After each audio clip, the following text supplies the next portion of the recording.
ये कहानी शुरू होती है साल 2014 से, जब रंजीत पांडे जी अपने 3 दोस्तों के साथ एक हॉस्टल में बने कमरे में रहते थे, जिसमें एक दोस्त का नाम कार्तिक और दूसरे का नाम आयुष था। तीनों ही आपस में पक्के दोस्त थे। लेकिन एक रात ऐसी थी जिसमें इन लोगों के लिए हनुमान जी के प्रति प्रेम और भरोसे की भावना बहुत बढ़ गई। शनिवार की रात तीनों दोस्त अपने कमरे में आराम कर रहे थे। उनमें से आयुष कहता है, चलो बाहर टहलने चलते हैं।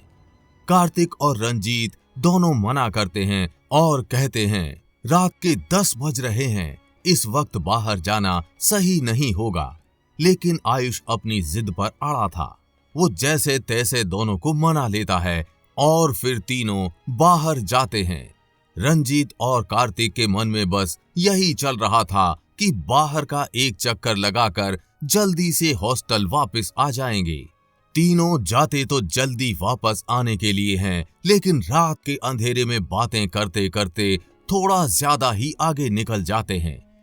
अब तीनों को वापस जाना होता है, लेकिन जब वापस आते हैं तो हॉस्टल वापस जाने के 2 रास्ते होते हैं। तीनों ही थक गए थे तो छोटा वाला रास्ता लेते हैं। तीनों आराम से जा ही रहे होते हैं, तभी कार्तिक बोलता है, ये रास्ता कितना डरावना है, पूरा जंगलों से घिरा हुआ है, मुझे तो बहुत डर लग रहा है। रंजीत कार्तिक को बोलता है, अब ज्यादा दूर नहीं है, पहुंचने ही वाले हैं। आयुष रात के अंधेरे का फायदा उठाते हुए कार्तिक को डराने लगता है और कहता है, सुना है रात के अंधेरे में भूत घूमते हैं। ये सुनने के बाद कार्तिक थोड़ा और डर जाता है, जिससे वो जल्दी हॉस्टल चलने के लिए बोलता है। तीनों थोड़ा ही आगे जाते हैं, अचानक से कार्तिक धड़ाम से नीचे गिर जाता है और चिल्लाते हुए उनसे आगे भाग जाता है। ये देखने के बाद रंजीत और आयुष दोनों डर जाते हैं और कार्तिक के पीछे भागने लगते हैं, लेकिन कार्तिक कहीं अंधेरे में ही गायब हो जाता है। आयुष और रंजीत कार्तिक को हर जगह आवाज लगाते हैं, लेकिन कार्तिक का कोई जवाब नहीं मिलता। दोनों और आगे जाते हैं कार्तिक को ढूंढने के लिए। कुछ दूर चलते ही दोनों को कार्तिक बेहोशी की हालत में मिलता है। दोनों कार्तिक को जगाने की कोशिश करते हैं। थोड़ी मेहनत करने पर कार्तिक को होश आया। रंजीत पूछता है, हुआ क्या था, भागा क्यों? कार्तिक बड़ा डरता हुआ और धीमी आवाज में कहता है, तुम दोनों आगे चल रहे थे, मैं तुम लोगों से थोड़ा पीछे था। अचानक मुझे किसी ने जोर से नीचे की ओर धक्का दिया। मुझे कुछ नहीं सूझा और मैं वहां से भाग गया। थोड़ा आगे जाकर मुझे एक औरत दिखी जो मुझे बहुत भयानक तरीके से घूर रही थी। उसे देखने के बाद मैं बेहोश हो गया। रंजीत समझ चुका था कि आखिर यहां जो भी हुआ वो क्या था। रंजीत हनुमान जी का बहुत बड़ा भक्त था, जिस वजह से रंजीत समझ चुका था यहां तीनों के लिए ज्यादा देर रुकना ठीक नहीं होगा।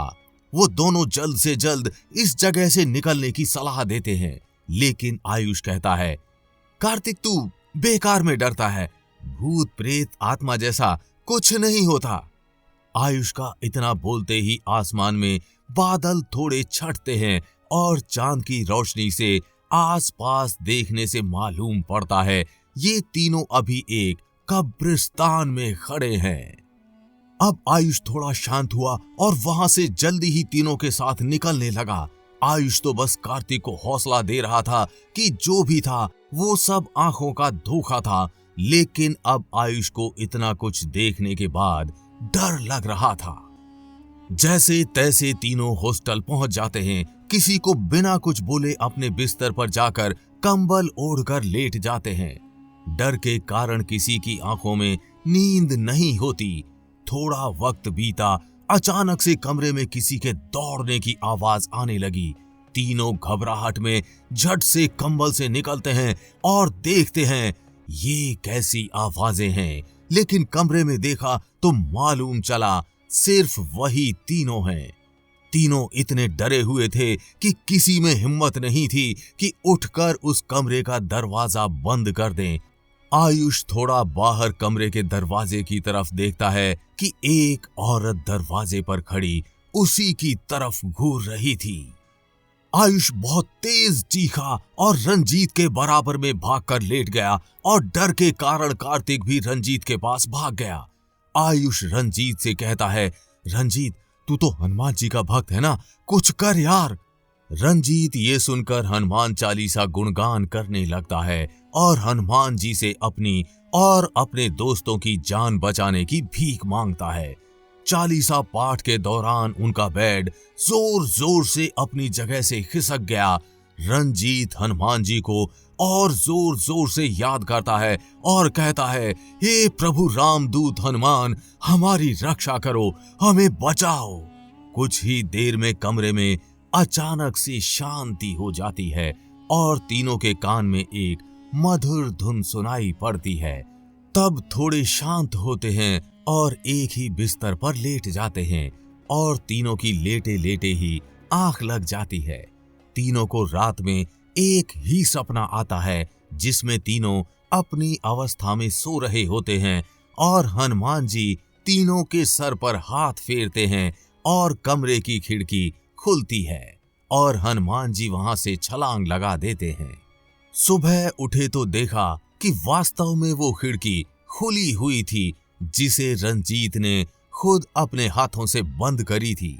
इसी तरह हनुमान जी ने अपने भक्तों की शैतानी आत्मा से रक्षा करी।